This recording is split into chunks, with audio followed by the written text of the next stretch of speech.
հարգելի հետևողներ, կզրուցենք Դավիթ Ֆիդանյանի հետ։ Դավիթ, նախ ձեր ակնկալիքների մասին այս դեսպանատնից, որովհետև առաջին անգամ չէ, որ այստեղ ակցիա է իրականացվում։ Ինչ սպասել այս անգամ, որովհետև գիտենք Հայաստանում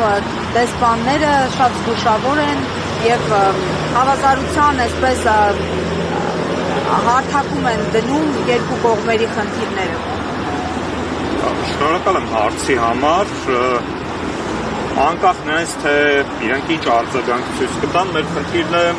բարձրաձայնել տեղի ունեցողի մասին, որպեսզի ոչ միայն Միացյալ Նահանգները, այլև ողջ միջազգային հանրությունը տեղեկանա, թե Հայաստանում ինչպիսի համակարգ է ձևավորվում, կոշտ ավտորիտար համակարգ, որը որ ըստ այլևս չի հանդուրժում այլակարգություն,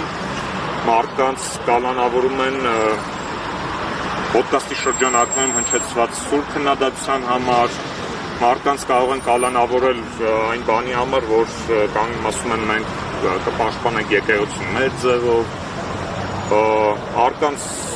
Facebook-յան գրառումների համար են մարդիկ հայտնում թիրախումի ապահների, սա դասական ավտորիտար ռեժիմ է, որը որ ձևավորել է Փաշինյանի կողմից եւ որը որ միտված է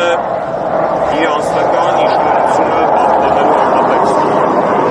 Միջազգային կառույցները մարտավոր են։ Եթե իրենք ցանկանում են, որ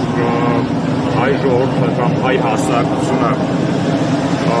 պահպանի հարգանքը ժողովրդավարական արժեքների նկատմամբ, այդ հավատեն, որ պահպանի եւ պարտավոր են արձագանքել տեղի ունեցողին եւ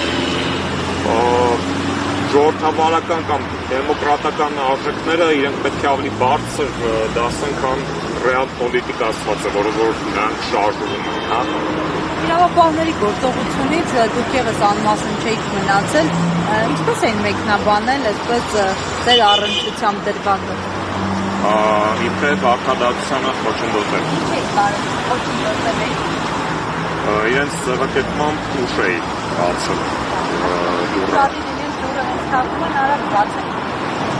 Փոքրած չվերցնեն։ Պարոն Ֆիդանյան, ինչպես կգնալ այդ փաստը, որ